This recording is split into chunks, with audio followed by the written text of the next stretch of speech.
It's a pleasure for me to welcome each of you to our conference today and to our panel discussion on the need for weeding out evildoers through risk-based security. This discussion is intended to delve into numerous aspects of risk-based security initiatives and programs that are applied throughout the aviation sector by government and industry. We are pleased to be joined by distinguished government and industry subject matter experts who will provide us with their organization's perspective on the use of risk-based security measures in protecting the aviation domain. Their bios are included in your conference packet. Please feel free to read them at your leisure. We have put together a top-notch agenda for our discussion and expect that it will generate a great deal of interest and questions. Time has been reserved for a question and answer period at the end of the discussion, so please hold your questions until then. I will kick off the discussion by offering some thoughts about ALPA's perspective on the need for risk-based security and cite some examples of our efforts in this regard. Following my comments, we will hear from each of our distinguished guests. A risk-based approach to problem solving in the aviation domain is not a new concept. This strategy has been prevalent in air safety related matters for decades, and its use has become more prevalent over the years, particularly in the identification of precursors to accidents and incidents. It is clear that the way forward in aviation security is through an intelligence-driven, risk-based approach.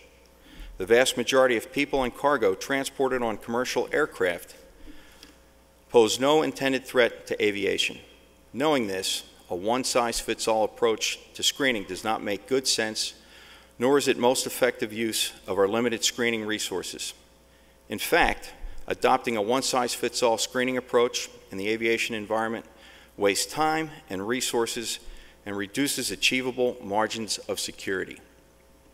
ALPA has advocated the need for intelligence-driven, risk-based aviation security strategies long before the events of 9/11. For example, in the mid-1990s, our association was a major contributor to the development of the original Computer-Assisted Passenger Pre-Screening System, or CAPS program.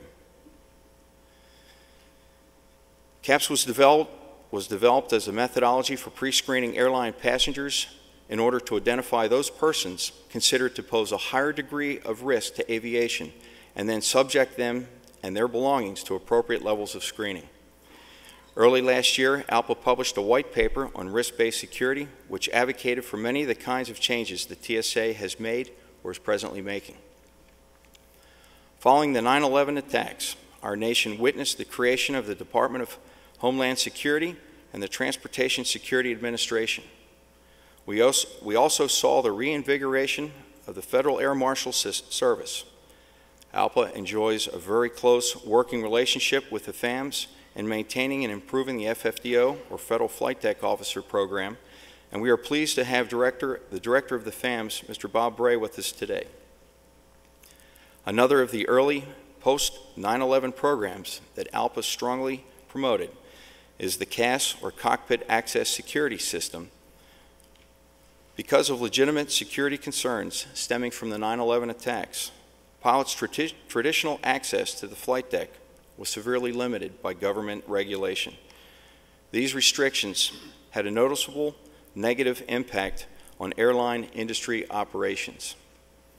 CAS resolved those concerns by affording a reliable means to positively identify a pilot's identity and current employment status in real time, facilitating flight crew members and FAA authorized jump personnel to ride in the cockpit jump seat once again. Beta testing of this program began on August 10th, 2003, and the full implementation was approved in June 2004. CAS is in use today and has proven to be a remarkably effective program. Speaking of the pilot screening, ALPA has advocated for all airline pilots to be subjected to alternate risk-based methodology that is different from traditional checkpoint screening protocols. To remedy this problem, ALPA conceived of CrewPASS, Crew Personnel Advanced Screening System. CrewPASS, it was presented to TSA in May of 2007. Favorable consideration by the TSA resulted in the program being implemented as the agency's first Risk-Based Aviation Security Initiative in 2008. At 3 airports this occurred: BWI, Pitt, and Columbia, South Carolina. CrewPASS has been replaced by a new system called Known Crewmember, or KCM. Known Crewmember is a rapidly expanding program co-sponsored by ALPA and Airlines for America, or A4A, with the support of the TSA. As of today, Known Crewmember is operational at 18 airports and is planned to be in place at 31 domestic airports by the end of calendar year 2012. It is a centerpiece of the growing list of TSA risk-based initiatives and is now accompanied by others such as pre-check, passengers under 12 or over 75 years of age, honor flights, and use of behavioral detection officers. We are grateful to the TSA Administrator John Pistol for spearheading his agency's focus on implementing risk-based screening protocols, and we are extremely pleased to have Doug Hofsass, TSA Associate Administrator for Risk-Based Security, with us today to elaborate more on TSA's perspective on its risk-based security efforts. Among those other government agencies adopting risk-based security programs is Customs and Border Protection, CBP.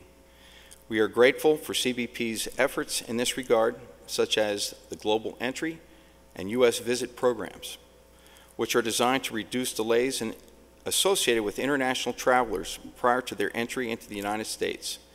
Its participation in the National Targeting Center, the Customs and Trade Partnership Against Terrorism Initiative, and other risk-based programs CBP spearheads to protect our nation's borders. We look forward to hearing about these CBP initiatives from Port Director Carey Davis, who is joining us today as CBP's representative. Along with us today to provide insights on the increased application of risk-based security strategies in the all-cargo world is the Airlines for America's Cargo Service Director, Ms. Liz Shaver. Among other things, Liz will talk about the application of the Air Cargo Advanced Screening System, or ACAS, in both the passenger and all-cargo environments. Thank you for your kind attention, and now I'd like to bring up our distinguished panelists one at a time.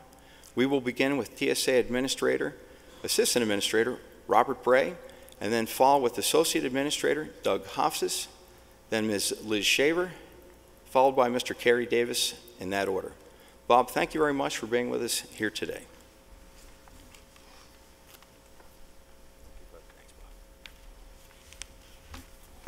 Good morning.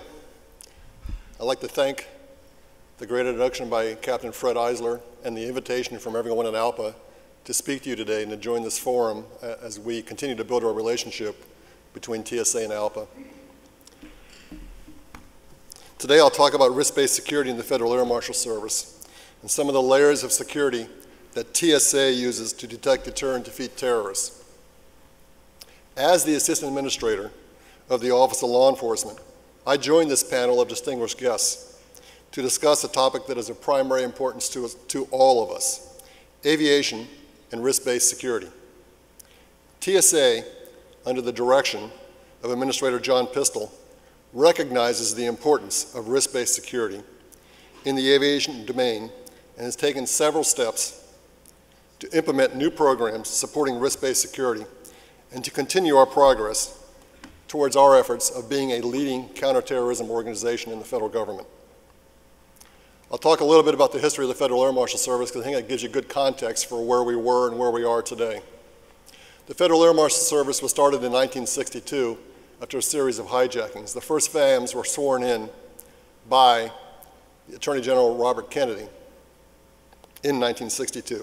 From 1962 until September 11th, 2001, the FAMs had sort of a roller coaster budget cycle and a roller coaster history of the number of people that were working for them. On September 11th, 2001, there was only a handful of federal air marshals, and they only flew international missions. Obviously, all that has changed since then, since the tragic events of September 11th, 2001. And now we are a large, robust organization. But now, like most federal agencies, we face budget challenges. In order to meet those challenges, about a year ago, we started a work within our organization, in fact within all of TSA, to look at our staffing at headquarters and across the nation within the Federal Air Marshal Service at headquarters, we've gone from 5 operational divisions to 3. And now we're starting to look at where our field offices are and how they're staffed. And that's part of the process. You all know, probably better than I, that in the 10 years since 9/11, the aviation industry has changed significantly with how you fly, where you fly, and what you fly. And we need to change also, so we're in the process of looking at that. The Federal Air Marshal Service is also involved in many other aspects of aviation security, with our primary mission always being the flying fam, working on your airplanes. But our efforts and programs extend throughout the transportation domain. Federal Air Marshals are a risk-based, in-flight law enforcement presence, offering a flexible law enforcement response to emerging threats with the unmatched capability for deployment anywhere in the transportation domain. The Federal Air Marshal Service has always been utilizing a risk-based concept that assesses risk as a function of consequence, vulnerability, and intelligence. We recognize that not all flights are created equal. Every U.S. carrier flight is categorized based on the risk of that flight. Like other security components, the Federal Air Marshal Service must utilize our limited resources in an effective and efficient manner. And therefore, we concentrate coverage on the highest risk flights. You all know that there's about 25,000 commercial flights domestically in the United States every day. It's seasonal, it varies somewhat. But then we also focus on those flights, the international flights, so we have a risk matrix for all those flights. In order to utilize a risk-based model that's intelligence-driven, one of the essential elements of that is the information that we gather on current threats and the intelligence environment throughout the world. The Federal Air Marshal Service Information Coordination Section works with TSA Office of Intelligence and Analysis and other federal agencies. We have personnel assigned to many different federal agencies here in Washington, D.C. that focus on intelligence. We gather that information and then use that information to build our risk-based mission scheduling system. A very large part of our information coordination section and our information role is our Transportation Security Operations Center here in Northern Virginia. That's a 24/7 operations center. That was my first job within the Federal Air Marshal Service, was to help to stand up that organization. In the TSOC, which is what we call the Transportation Security Operations Center, we have people working there 24/7 from other federal agencies. So we have a joint effort there. We have people from the FAA, Department of Defense, many other agencies that coordinate the gathering of intelligence on events and incidents that affect the entire transportation domain.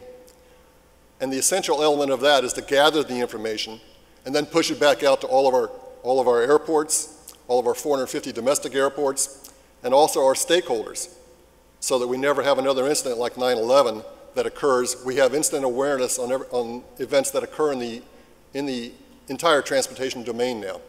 And that's the responsibility of the Operations Center. Another element that we have as far as our information coordination is that every day the TSA senior leadership team gets a briefing from the TSOC on events that occurred previously and the intelligence that we have received through the TSA Office of Intelligence and Analysis. So we take all that information and we use that to guide us through our strategies, through our event planning, and through our responses. Another important aspect of the Federal Air Marshal Service is the Federal Flight Deck Officer Program. The FFDO program plays an important role, a very important role, in the safety and security of commercial aviation passengers and cargo aircraft through the thousands of pilots who on a voluntary basis participate in this program. FFDOs are the last line of defense and complement the holistic risk-based approach that TSA uses in providing a random presence throughout the aviation environment. For those of you in the audience today who have chosen to participate in this program, I want to express my sincere gratitude to you for your dedication and service to our country. The FFDO program is also facing a rapidly changing budget. I don't know what the numbers are going to be. There was some possibility that the budget was going to decline. Now, hopefully, that has been resolved and we'll be able to grow the program next year. but that's still not fully resolved, so we'll work on that.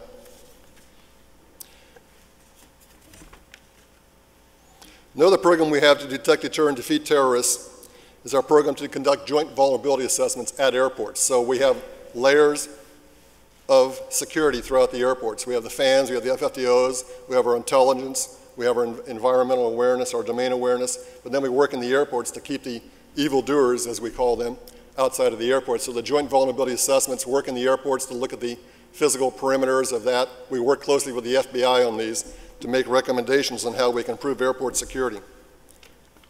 Another program we have is MANPADS Awareness Program, and that's based off all the work. We've done a lot of work with Heathrow Airport, the United Kingdom, learned a lot from them, and now we have a very robust MANPADS vulnerability assessment we do at domestic airports, and in the invitation of some foreign airports, we go over there and do that to raise awareness for the locals that have responsibility for security at the airports on possible areas where they should have concern. Another program we have is the Visible Intermodal Prevention and Response Program, the VIPER program. Some of you may have heard of it. That's an essential element for us because when you study terrorism and you look at what happened on 9/11 or the train bombings in London or Madrid or even the Mumbai incident, you look at the number of pre-operation surveillance that was done by the terrorists themselves to conduct and pick their targets. So the VIPER program is a random, intelligence-driven program to put visible and covert personnel into the transportation domain to detect and deter and defeat these terrorists. I think it's important to understand the global reach of terrorism. When you look at Mumbai, and we study all these terrorist events, about the people, the Americans, David Headley, who participated in the pre-operation surveillance for that attack in Mumbai. As I said, the VIPER program utilizes a risk-based deployment model and effectively works with the state and local law enforcement officers that also have responsibility for the security in the transportation domain.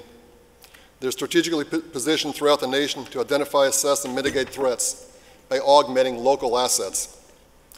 VIPER teams are mobile and can relocate rapidly in response to specific, credible intelligence.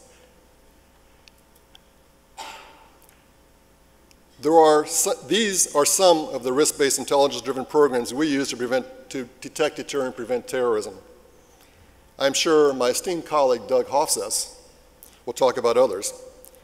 But at this time, I'd be remiss if I did not thank each and every one of you in the audience today who directly support the security efforts within the aviation and transportation domain. Each of us, every one of us, as a result of our specific roles, is responsible for the safety and security of the traveling public. We must work together, and without your assistance and support, everyone in TSA and the Federal Air Marshal Service who are dedicated to the mission could not be successful. We are in this fight together, and it is my promise to you that it will remain that way. Thank you for the invitation today, and please stay safe.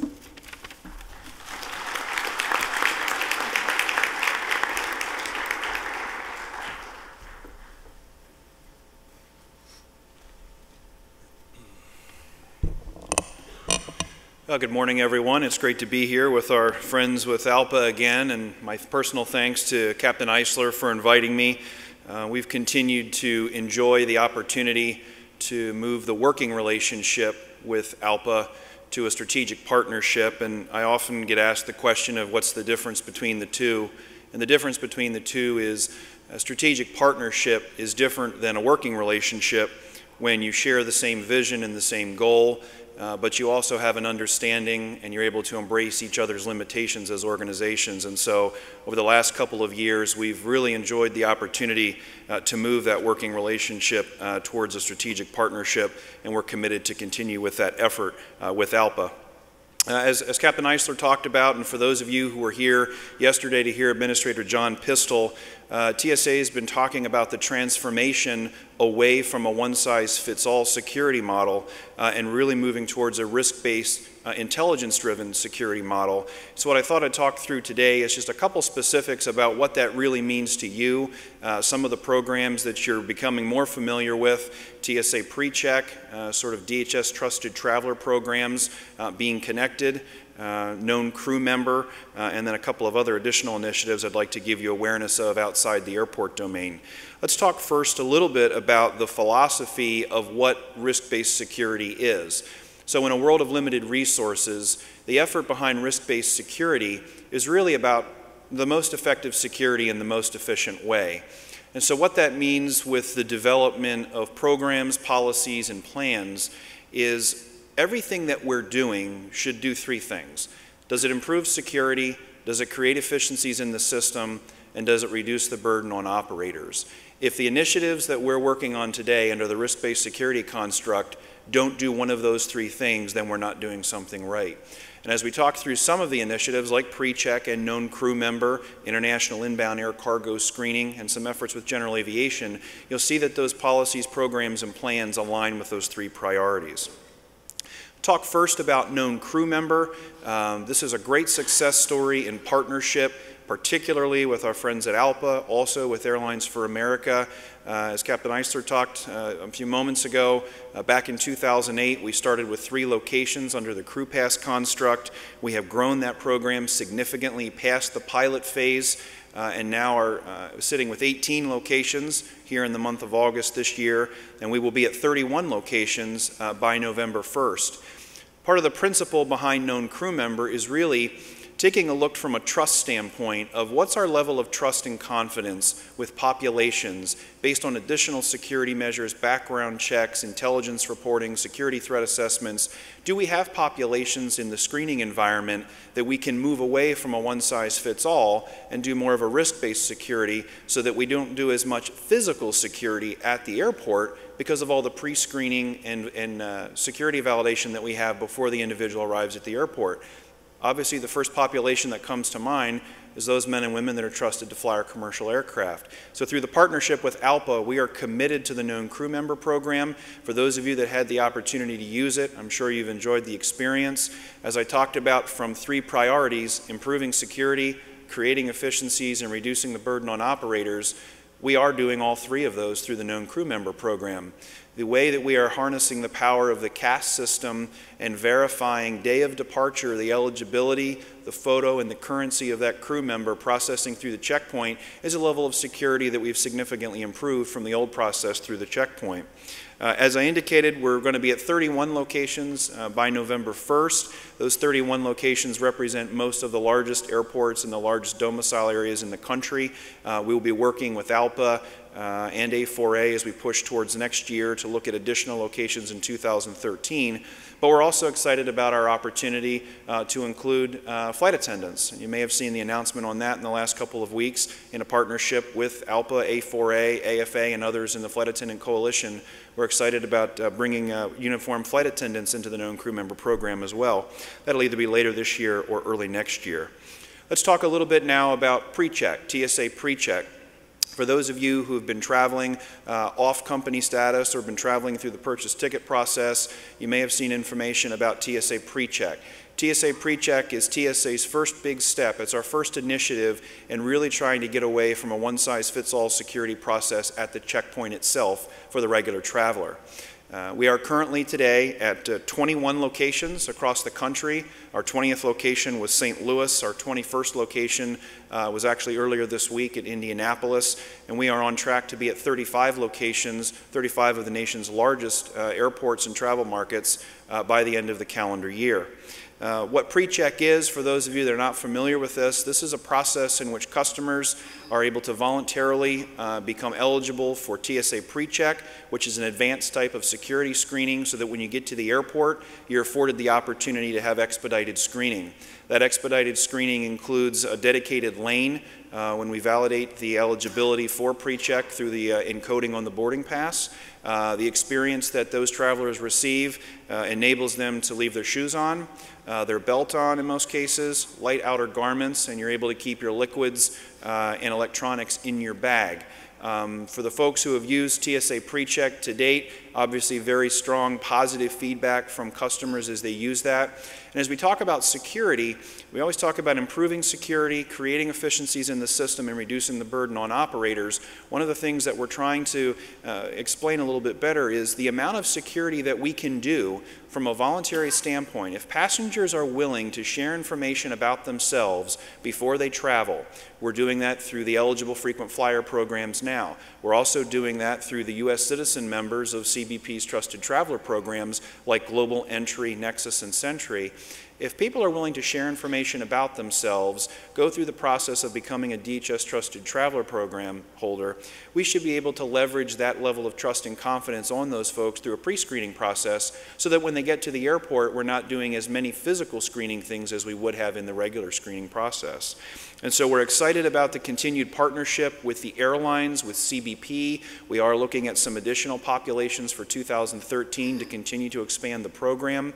But we are very excited about the opportunity this will give us at the checkpoint long term from an efficiency standpoint to reprogram some of our staff, equipment, and procedures towards some of the locations at the checkpoint that perhaps we want to look more for dangerous and deadly types of things.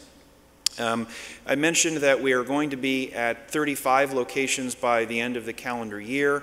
That is through a partnership with 5 major U.S. airlines. That's American, Delta, United, U.S. Airways, and Alaska Airlines. We are looking for 2013 to have at least 2 additional carriers join the program. So as we talk about risk-based security, we're talking about moving away from the one-size-fits-all. We've talked about pre-check. We've talked about known crew member. Again, these are ways to get populations of people that we have higher trust and confidence with because of information that they have volunteered or information that we have on file already out of the regular screening process and put them through an expedited security process because of the amount of verification and validation that's been done on the front end.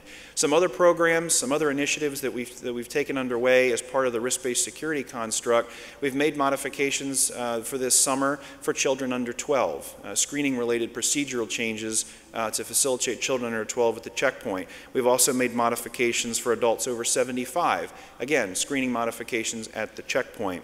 All of this ties together that as we head towards 2013, we want to be able to start to intersect the risk-based security initiatives so that we're really able to generate back some of the efficiencies in the system.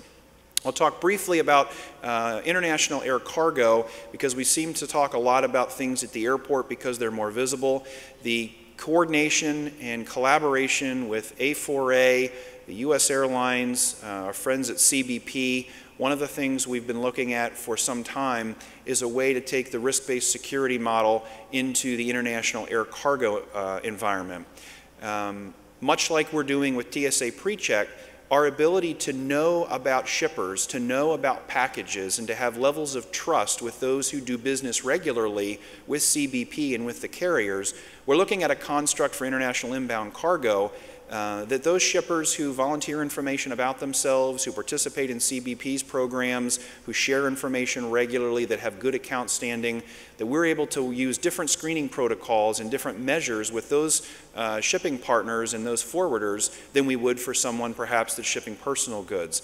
And so the construct of improving security, creating efficiencies, and reducing the burden on operators cascades over into some of the other programs. I know they'll probably be talking about that a little bit later in the panel. I just want to paint a picture for you that regardless of the mode of transportation that TSA is partnering with, or regardless of the population, whether it's a package, whether it's a process, or whether it's a person, our ability to get information about things in advance in a voluntary compliance fashion to allow us to make good, intelligence-driven, risk-based decisions before the screening process begins, that's really the target for us to be a more effective and efficient security agency. So I thank you for your time, and we'll stand by at the end for questions. Thanks very much.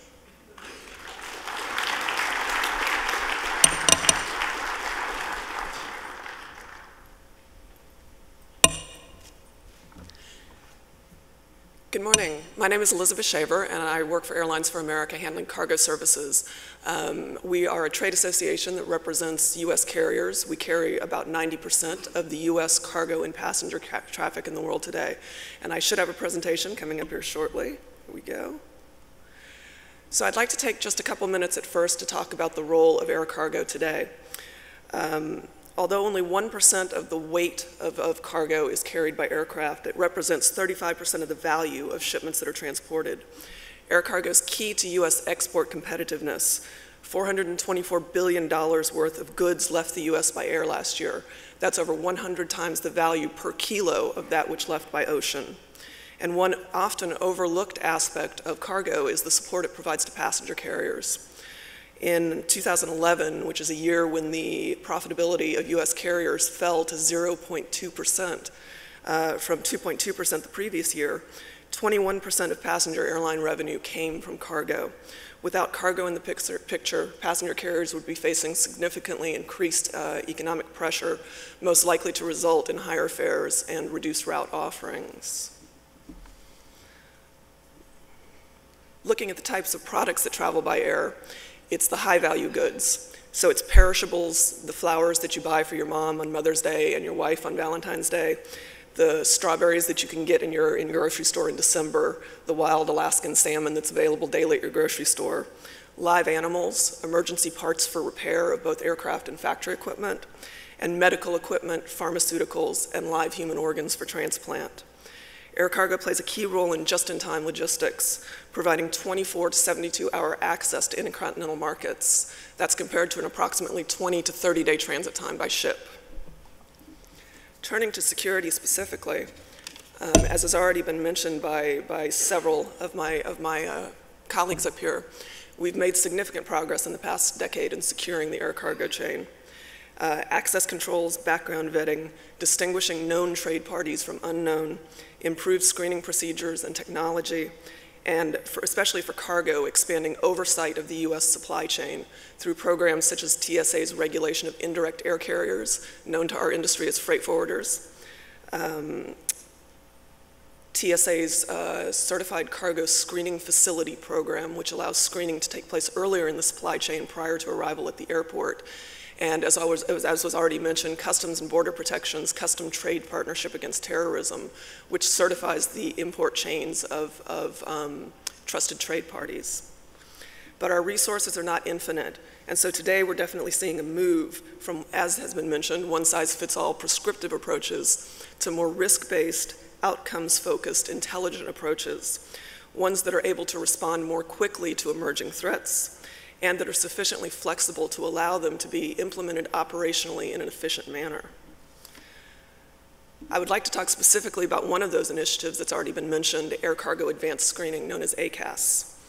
ACAS provides a considerable improvement to supply chain security, and it has done so extremely efficiently by utilizing existing systems and existing processes in the industry.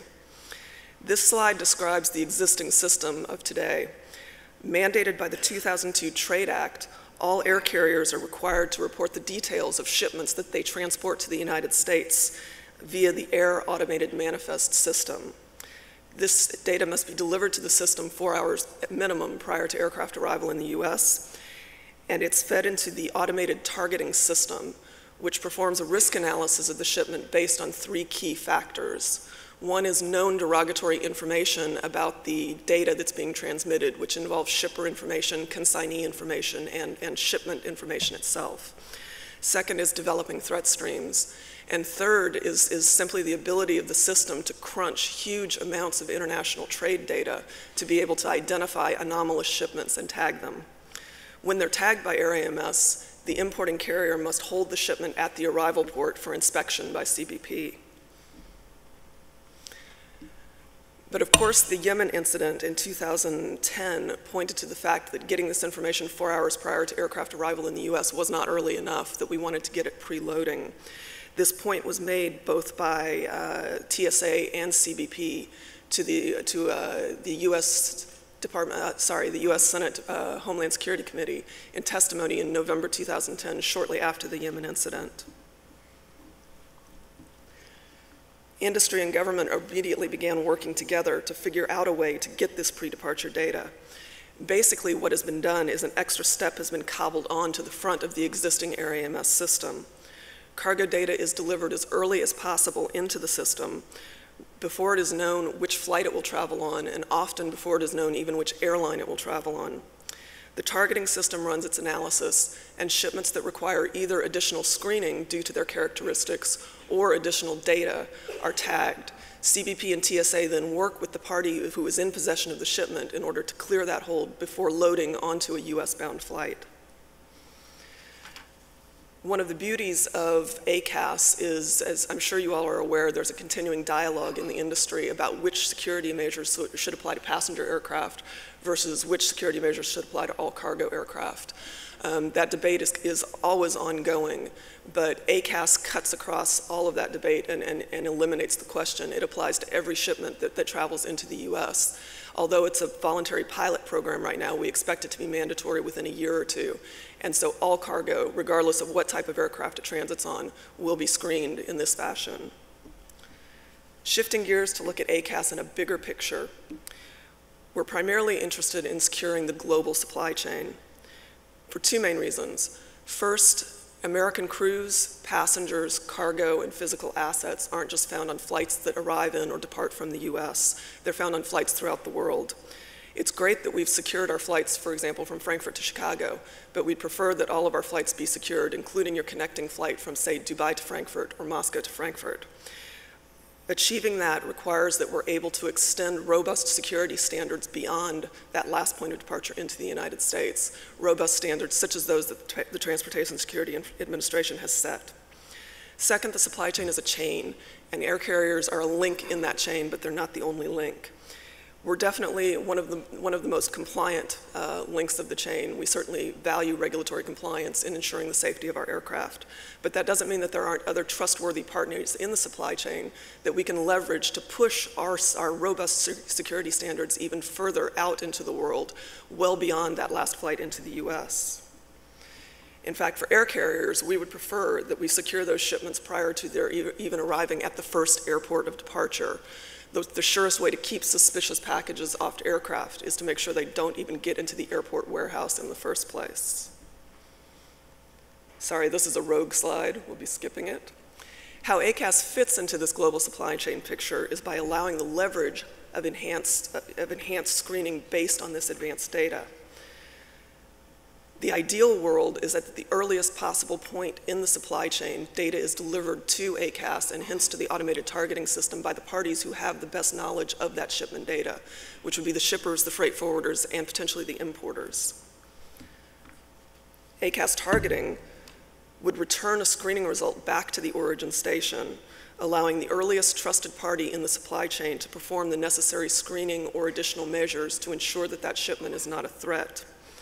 Once screened and cleared, the shipment would travel then through a secured supply chain to destination. And what is key is that we would avoid the need to rescreen the shipment at points along that supply chain hub, which is the case today. This is a key goal of air carriers because this rescreening involves breaking down and opening up what were previously secure pallets of cargo. That introduces another opportunity not just for tampering, but also loss, damage, and other problems with the cargo.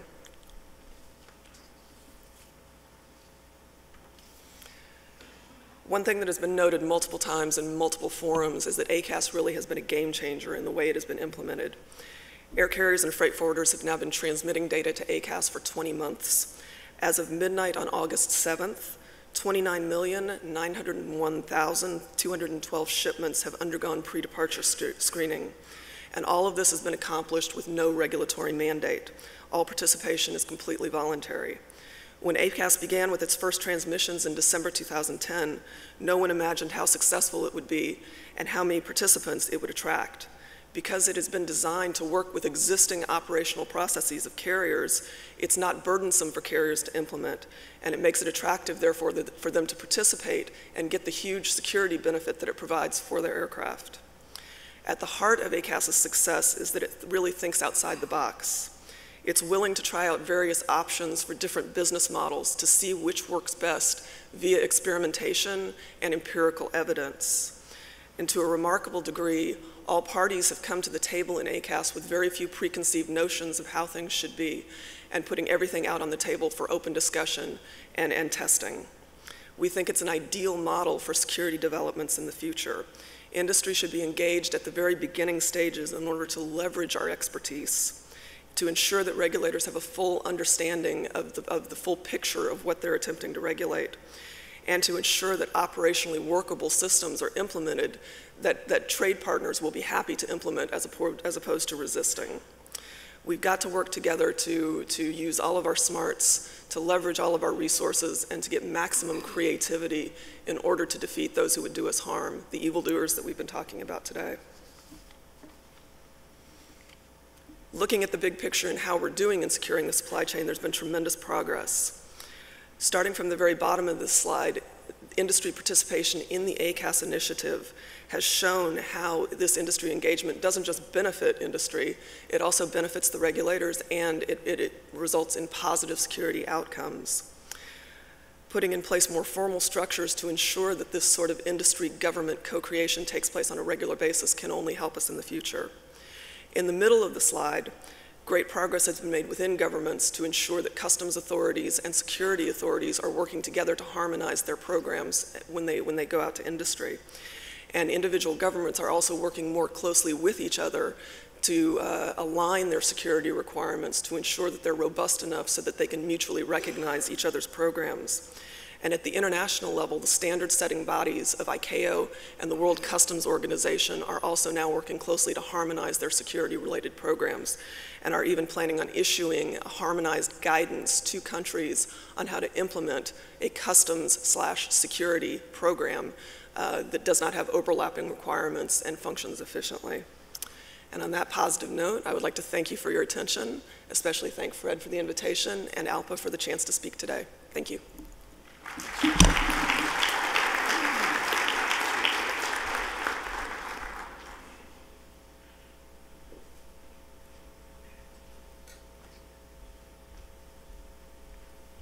Good morning. I'd like to thank Captain Eissler and everyone from ALPA for having us here today. Get my presentation started. U.S. Customs and Border Protection was created with the creation of the Department of Homeland Security by merging the U.S. Customs Service, the Inspections Division of the Immigration and Naturalization Service, and the Border Division of the U.S. Department of Agriculture. This has created an agency that has a very multifaceted role, and all of these roles are based almost wholly on a layered approach and strategy to securing the border. Our primary mission is to prevent terrorists and their weapons from entering the United States while facilitating legitimate trade and travel and the entry of legitimate travelers and cargo to the United States. This is obviously two sides of a coin. It's a very difficult task, one that is impossible without working with our partners at TSA and other agencies, which I'll explain in a moment. There are 60,000 CBP employees. We have 3 operational divisions. Our Air and Marine Division covers the skies, and what more can you say about that, and to a group of pilots. Border Patrol agents protect the U.S. between ports of entry, and CBP officers work at the ports of entry themselves. Today I'm going to focus on what CBP officers are doing, because they are the officers who you will encounter when you enter the United States, and they're also the officers looking beyond the United States to see what's coming before it actually gets on board your aircraft. Directly after the 9/11 attacks, then Commissioner Bonner of the U.S. Customs Service started a layered approach, or had a vision for a layered approach, starting with the maritime environment we call the Container Security Initiative. This was a very successful program where we started placing CBP officers at seaports of exit that had container ships coming to the United States.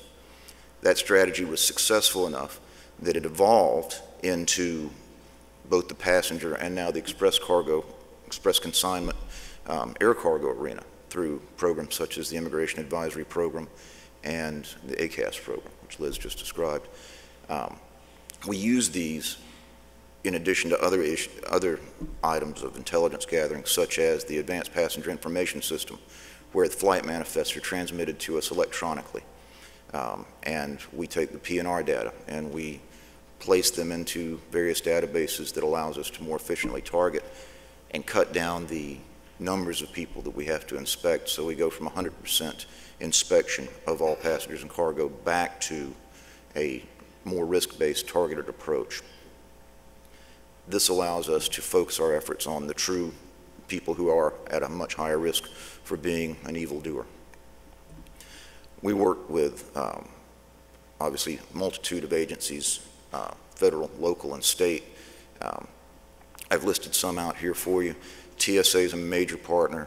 We work directly with them obviously at airports, but also in the cargo arena. We really have two sort of structures for both passenger and cargo, both of which use this layered approach where we have both information and officers outside the United States starting the process and looking. Liz mentioned the Customs Trade Partnership Against Terrorism. This is a trade-based approach where our trade partners, shippers, exporters, carriers voluntarily partner with us, and we send supply chain security specialists to the point of shipping and manufacture and beyond. The joke is we actually go to where the grain is grown before it becomes beer to have it shipped to the United States. And we look at how the security features, how it's shipped, how the truck, what routes the trucks take before they actually get to the ship, so that we know, or the aircraft, so that we know that what's getting on the mode of conveyance is going to be safe before it even gets in the air. We do this by working with international partners as well. Again, we'll go through some of the systems we use in our layered approach. The Advanced Passenger Information System is really the cornerstone of how we do business for passengers. This way we know who's getting on the plane, when they get on the plane. The Electronic System for Travel Authorization, or ESTA, is our way of knowing who's going to board the aircraft for non-U.S. citizens who are coming to the United States under our visa waiver program. So when you're talking about passengers, you have people who are not U.S. citizens that either have a visa or do not.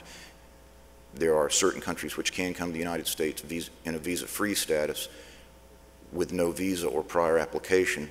Before ESTA, we did not know who these people were before they got on board your aircraft, and we had no way of vetting them. With ESTA, we do now have a way of vetting them before they even book their flight.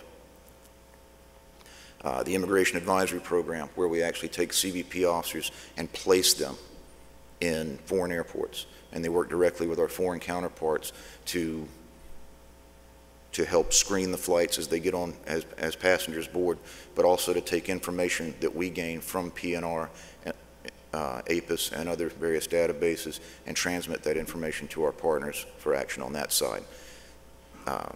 Model Ports Initiative. This allows us to have a more welcoming environment and facilitate the entry of passengers as they arrive in the United States. We have pre-clearance locations throughout Canada, the Caribbean, Ireland. Pre-clearance is quite an old program. It's been around since the 1950s, and it's very effective. Our Canadian partners are very happy with it. The Student Exchange Visitor System. Interestingly enough, after the crisis with Iran back in the 70s, Congress came to Customs and said, or to Immigration, excuse me, and said, who are all the students in the United States? And we said, we don't know. So starting in the 70s, we started recording this information. And after 9/11, obviously we had to come up with a better mode of keeping track of it. And the Student Exchange Visitor System, SEVIS, was created. It's been very effective. And on the other side, it's facilitating legitimate students to enter the United States in a much more effective manner. Global entry, which I'll speak to in just a moment. U.S. visitor and immigrant status allows us to match up visa applicants as the same person who applied for the visa, so it cuts down on the amount of fraud we see at our borders. And U.S. visit, that is U.S. visit. So we partner with many different organizations in order to effect these programs. And again, the idea is we know who's getting on board your aircraft before they get on. We want to know what's being loaded onto your aircraft before it's loaded.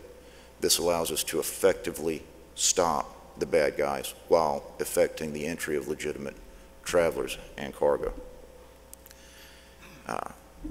Again, vetting people and things before they're put on board your aircraft. That's the goal. We have to have continual vigilance. This never stops. It is a 24/7 operation. and worldwide. And we have to, the idea is to focus our enforcement efforts. You saw a lot of numbers as far as there's more than 20,000 CBP officers, 20,000 Border Patrol agents. We still have to focus our efforts on where we can be most effective. I put this picture in my presentation. This was the Christmas Day incident in Detroit on a Delta aircraft. Those are CBP officers. We were the first responders taking him off. That incident is what started us looking at before things get on the aircraft. It completely changed the way we looked at security. Now, we'll speak to Global Entry. Global Entry is a program we devised in order to facilitate known, trusted travelers. It's in 27 locations, 10 pre-clearance sites. We now have 378,000 travelers enrolled. That number is probably low, as we have a lot of people enrolling every day. The benefits to it, you get kiosk processing at most major airports in the United States now. This means that you don't actually have to stand in line and wait for CBP processing. Reduced wait times for screening. Membership in Global Entry allows use of TSA pre-check program at selected airports. It also gives you the optional enrollment in Department of State Smart Traveler enrollment program. It's really easy to join, and it allows for, the main thing is it allows for secure vetting of applicants. We do a continual vetting process on Global Entry members, so if there is a change in the risk status, they are referred for secondary inspection when they come through. So it's not a one-shot deal. We continually vet the names. To enroll, it's very simple. You start the process online by going to globalentry.gov or cbp.gov. You register with the GOES system, apply. The fee is $100 for a 5-year term. And then on approval through the electronic system, you'll be given an approval, asked to schedule an appointment at a Global Entry Enrollment Center, which is at most major airports that host Global Entry. The interview generally lasts about 20 minutes, and you are a member of Global Entry.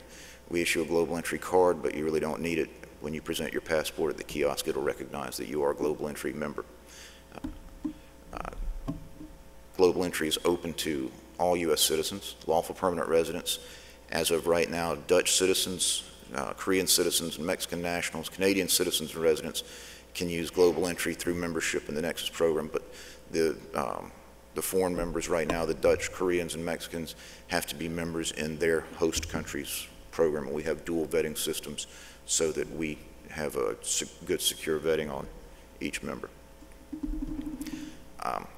As you can see, there are more reasons why someone might be ineligible than nationalities that are eligible.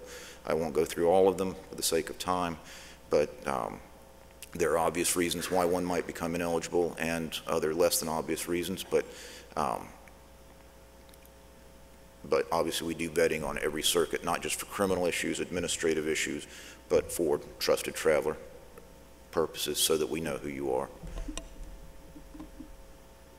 You can use it at most major airports in the United States. I believe we just added a Ghana, Guam as well, so it's fairly widespread. We're expanding those airports every day. Anyway, I want to thank all of you for your time, and happy to take any questions. Thank you.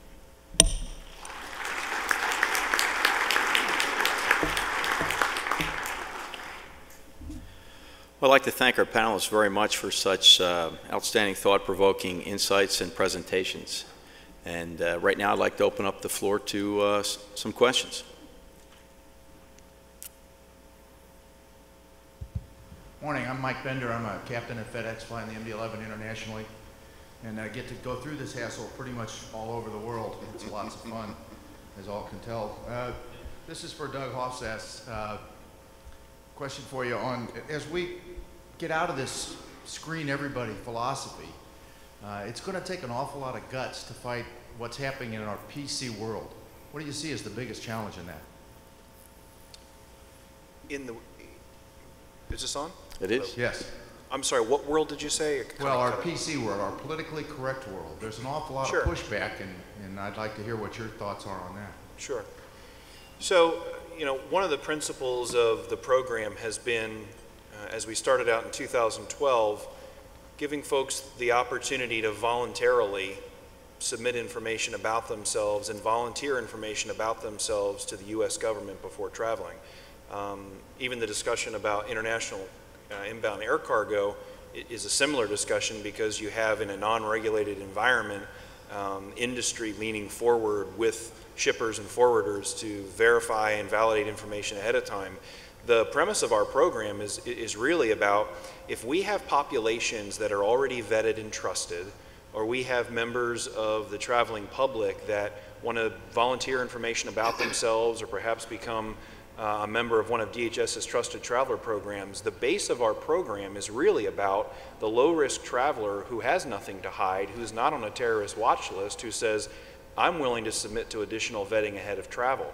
As we look at more aspects to the program in 2013, we've identified, frankly, additional populations beyond what we have today that we think would be great candidates for TSA PreCheck and other programs. If you look at what we did with known crew member, it's a very similar construct. If you think about all of the vetting and validation that we have on uniformed crew members who are active, that's a lot of pre-screening and good security work that's done to validate who those people are, that they're in good standing, that they're not on any lists, and their status is checked much like the CBP programs continually. So if there's any change in status, we have that. Our program's really about individuals who are willing to share information about themselves with the government so they can receive an expedited screening process, which then in turn helps us, because we can reprogram some of those resources to the higher risk targets or individuals. Thank you. Thanks for the question.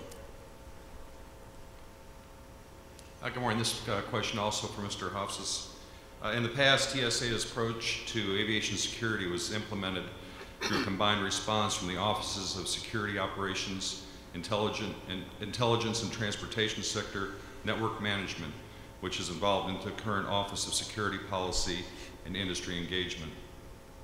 You've recently been named to the Associate Administrator for Risk-Based Security. Can you explain, please, how OI, OSO, and OSPIE and the other TSA divisions integrate their efforts with respect to developing and implementing TSA's risk-based approach? Sure. So I talked about the agency's transformation efforts. For those of you that heard John Pistol yesterday talk about the transformation, this is an agency-wide transformation. It goes across all of our operational and support elements.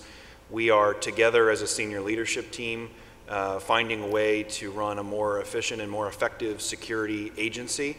Part of that talks through the process of, as we develop policies, procedures, programs, plans, even acquisitions, are the decisions that we're making and are the programs and policies that we're implementing going after those three founding principles I talked about? Does it improve security? Does it create efficiencies in the system? And does it reduce the burden on operators or the traveling public? I mean, that's sort of the tenets that all of us at the senior leadership team level focus on as we bring proposals to the table or as we work as a team on decisions. The role of the Risk-Based Security Office is really about leading a unified effort across the agency for that transformation. Those individuals who are working on policy, those individuals in operations, those procuring and installing technology, the Office of Law Enforcement, and many of our support components are all the implementers and the operators of that design. And the design really is that if we do policies, programs, operations, and procurements with the mindset of improving security, creating efficiencies in the system, and reducing a burden on operators or the traveling public, that's going to actually be the transformation of TSA away from a one-size-fits-all security agency to a counterintelligence-driven risk mitigating agency. Okay, thank you. Sure. Yes, hello, it's Captain Mike Moss here from American Eagle, and I'm the Regional Safety Coordinator for Airline Pilots Association. It's a question for the group. As we all know, the flight crew members, both cockpit and cabin, provide possibly the last line of defense against terrorist activities in our aircraft. During recurrent training, little information regarding current specific events in our own fleets are passed along to us for review and discussion. Such information, in my opinion, would further enhance our ability to detect abnormal situations and abnormal passenger behavior. what can be done to increase the amount of information given to us crew members regarding current specific threats encountered in our own aircraft fleets? Bob? So I'll handle part of that. I think we recognize that, and we've been working hard to confront that issue.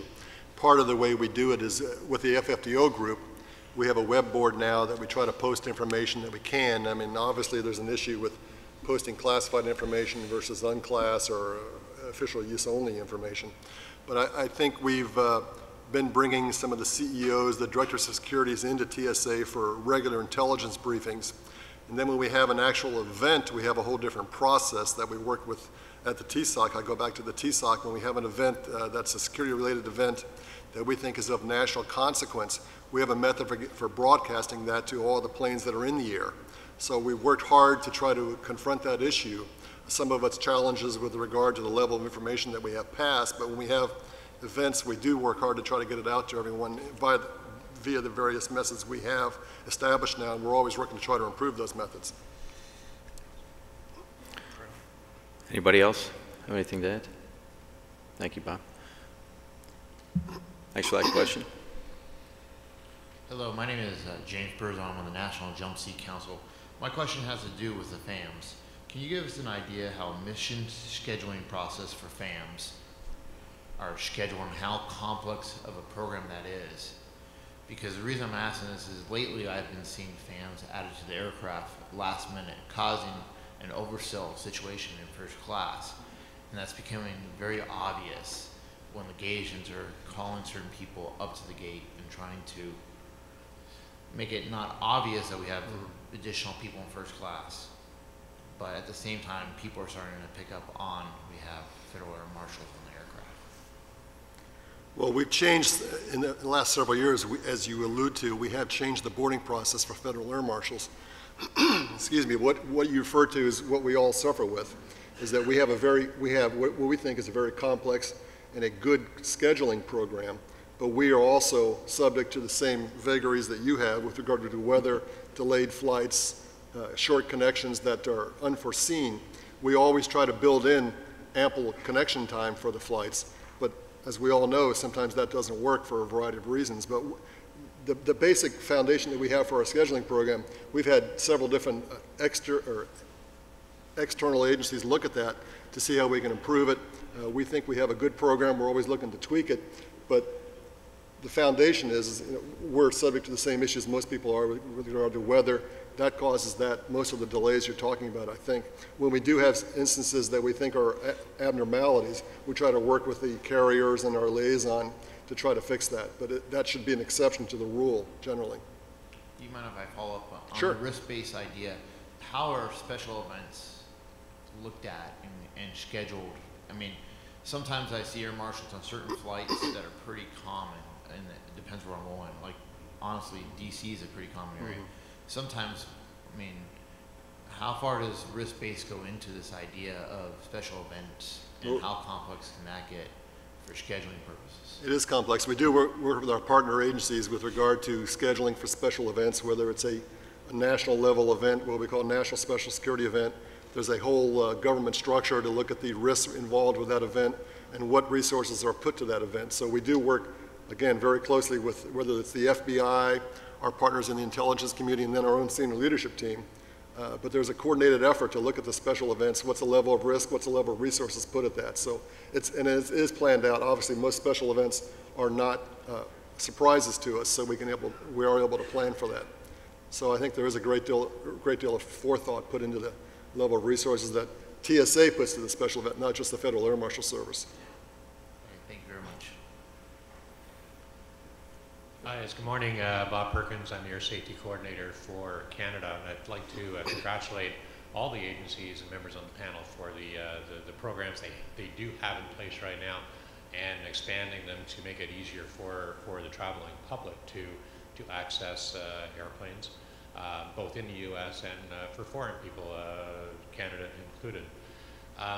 But I would like to ask, and it's been asked on previous air safety forums in similar venues here, but we still do not have any sort of a cross-border cooperation with respect to the crew members for Canadian carriers flying into U.S. airports, for U.S. carriers flying into Canadian airports, as far as a similar system to CrewPASS or CAS or known crew member or any of these things.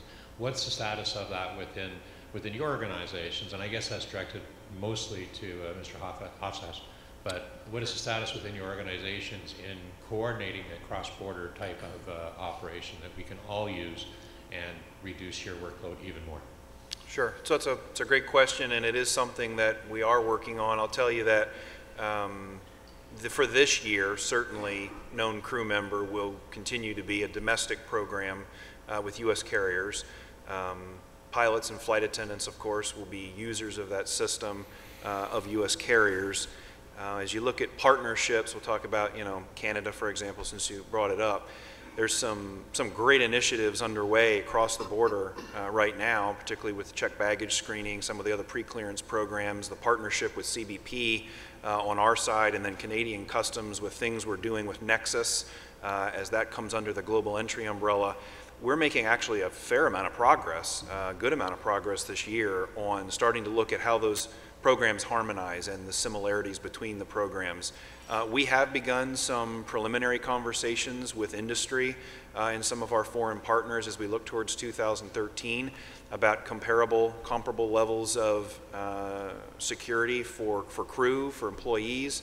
One of the things we'll be looking at in 2013 is probably a process that will allow us to look and share each other's security programs and SOPs to see if there's a way to begin to tie some of those systems together. But what I would say from the last year is that things are starting to look more promising in that direction because of some of the partnerships and information sharing we've had on some of the passenger programs. So it is on the radar. It certainly won't be 2012, but I think there's probably an opportunity in 2013 to at least put a process together to look at harmonizing those standards. Okay, thank you very much. Thank you.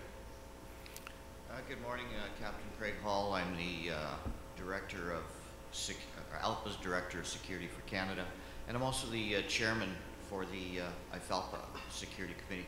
And I'd like to direct my question at Ms. Shaver with regards to cargo. As you're no doubt aware, there are some brand new ICAO standards and recommended practices that are coming down the stream. With regards to cargo screening, I guess there's three main highlights that we're going to see. First of all, we're going to see a new definition for what constitutes high-risk cargo. We're also going to see that cargo and mail are going to now be treated equally. And I think most important for us is the removal of the differentiation between cargo shipped on cargo aircraft and cargo shipped on passenger aircraft. And in other words, they're basically going to have to meet a same baseline standard. And my question is basically, I know that many states are closer than others worldwide into meeting these new standards and recommended practices. My question is, how close is the United States system to be able to meet these new SARPs when they come down the pipe, probably in another 12 to 18 months or however long it's going to take ICAO to run through its process? And what will need to be done in order to meet these new standards? Thank you. Thank you for the question. Can you hear me? Yes. So we are looking forward to seeing what sort of work comes out of ICAO in the next few months, particularly with the AVSEC meeting for September and the high-level security conference coming up to see exactly what happens with those papers and proposals that have been developed over the past few months. We are very pleased with the definition of high-risk cargo, primarily because of our focus on risk-based screening. We believe it is not the most effective and efficient use of resources to devote the same amount of screening to all cargo. So being able to really identify what is high risk and having a global standard for that, I think is a critical first step in the efficacy of our risk-based programs.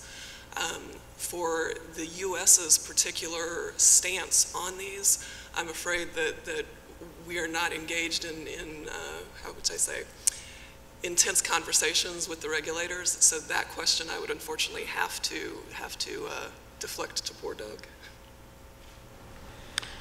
We're working on it. Outstanding. And folks, on that note, I think that we're out of time, and I very much thank the audience for your interest and your questions.